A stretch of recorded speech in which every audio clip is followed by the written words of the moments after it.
कुठं आणला कुठं? बाजू बाजू बाजू बाजू बाजू बाजू बाजू मोठा कुठा मोठा कुठा. नमस्कार मित्रांनो, मी पवन सोनटक्की तुमचं स्वागत करीत आहे 3 दिवसीय प्रवासाच्या भाग 2 मध्ये. मित्रांनो, आपण पहिल्या प्रवासात वारंगी ते मोहरी हा घाटवाटांचा प्रवास पूर्ण केला होता. आजच्या प्रवासात आपण भिकनाळ, जननीची नाळ, खडतर आणि चित्तथरारक असा प्रवास करणार आहे. चला तर सुरुवात करूया आजच्या प्रवासाला. मित्रांनो, आजचा प्रवास आम्हाला सर्वात अनवट आणि जबरी ट्रेक करायचा आहे. म्हणजे खालून जायचं डोंगराच्या आणि परत इकडे वर.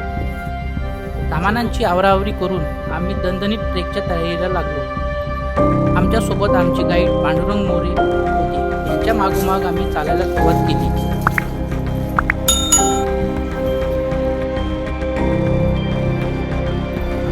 मोहरी गावामधून मित्रांनो आम्हाला भिकनाळेच्या तोंडापर्यंत जायला जवळपास 3 तास लागणार होते. आम्ही सर्वांनी चालत मित्रांनो हा पल्ला मात्र 2 तासामध्येच गाठलेला आहे. कारवीच्या घनदाट जंगलामधून मित्रांनो वाट काढत आम्ही कसे बसे भिकनाळेच्या मुखाशी पोचलो. आजच्या प्रवासात मित्रांनो आम्हाला एक खडतर अशी भिकनाळ उतरायची होती आणि एक कठीण अशी जननीची नाळ आम्हाला चढायची होती.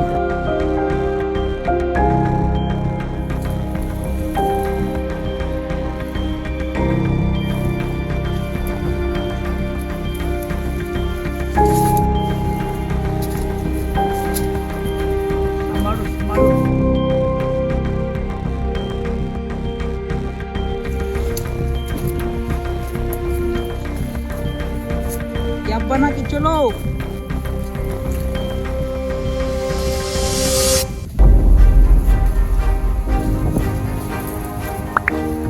कारवीच्या वनातून पुढे भिकनाळेच्या तोंडाशी कधी येऊन पोचलो पत्ताच लागला नाही. समोरच्या भिकनाळेचं अक्राळ विक्राळ आणि रौद्र रूप बघून मनात धास्तीच वाटली. हरिश्चंद्रगडाच्या नडीच्या वाटेलाही लाजवेल अशी ही भिकनाळ. नाळेसमोरून आम्हाला जननीची नाळ आम्हाला पुढे चढायची होती. भिकनाळ ही उत्तर दिशेला उतरत असल्यामुळे उन्हाचा विशेष त्रास झाला नाही. उजवीकडे 150 मीटर सरसोगट कातळकडा तर डावीकडे दक्षिणेला थोडा तिरका पसरलेला डोंगरकडा.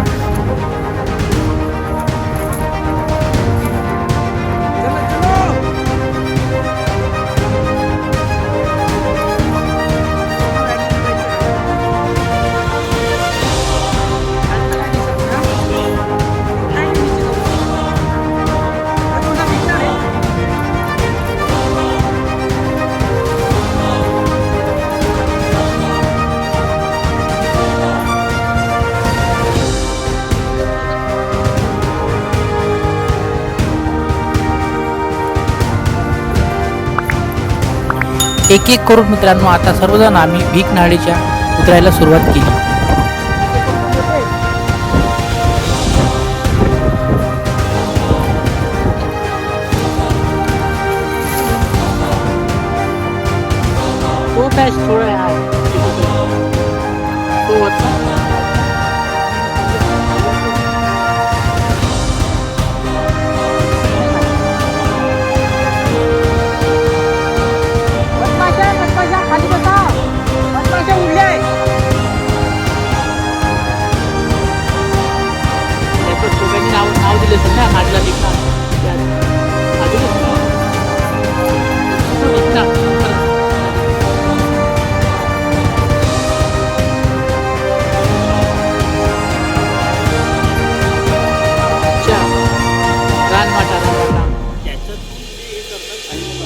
एक्सपिरियन्स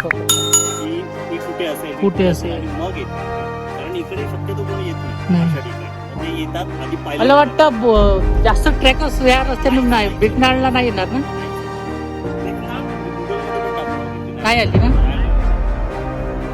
हो जसं आपलं सांदा मॅली वगैरे असं टाकलं की येतं. बोराट्याची नाळ आहे ना, काल आपण ते बोर्ड काढली ना बोराट्याची नाळ आहे. ती नाही आली ना. डेंजर आहे.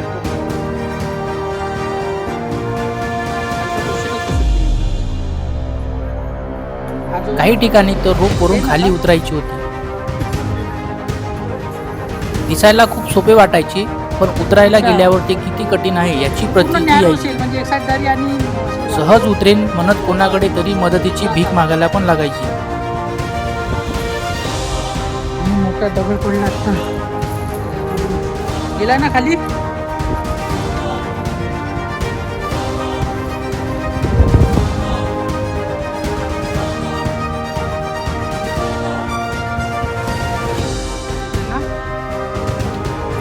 भीकनाळ उतरताना मित्रांनो त्यात काही लोकांचे पाणी संपू लागले. त्यामुळे पाण्याची भीक मागायला सुद्धा या भीकनाळेने शिकवले.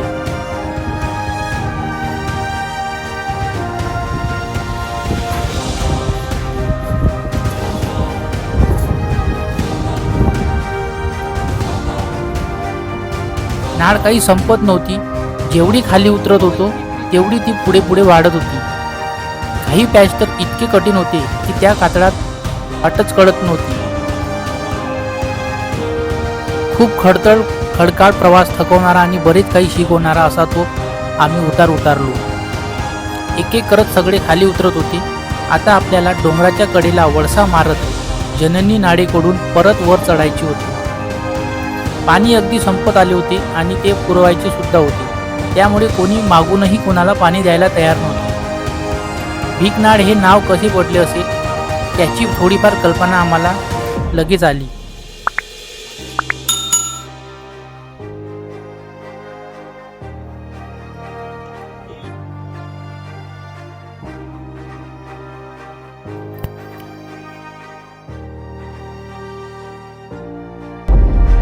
जाने का है चल रहा है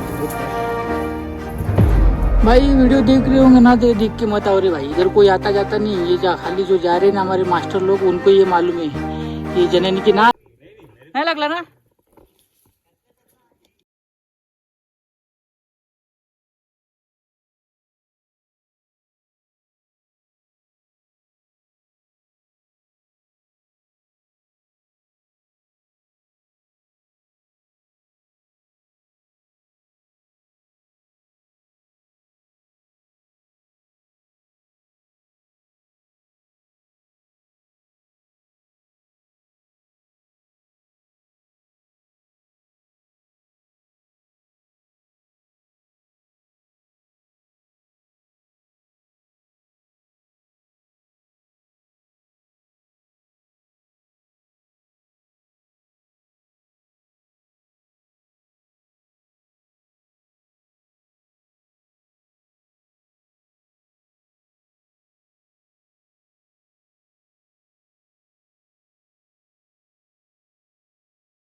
पॉसिबल ही नहीं था, क्योंकि आज तक मतलब यहाँ के जो पूरा एरिया है ना, ये मतलब यहाँ से लेके इसका रिकॉर्ड है कि जो 8-10 ग्रुप जो आते हैं उनमें से ऑलमोस्ट 95% जो ग्रुप है ना, उनका वही प्रॉब्लम होता है कि गाइड यहाँ तक आता है, उसके आगे बोलता है कि मैं नहीं आऊंगा, मतलब पर्टिकुलर जगह पे आता है, आप ऐसा ऐसा बोलते हैं और निकल और वहां से फिर से रिटर्न आता है वो, क्योंकि उनको भी पता है कि आगे का रूट जो है वो प्रॉपर नहीं है, वो मिलने वाला ही नहीं है।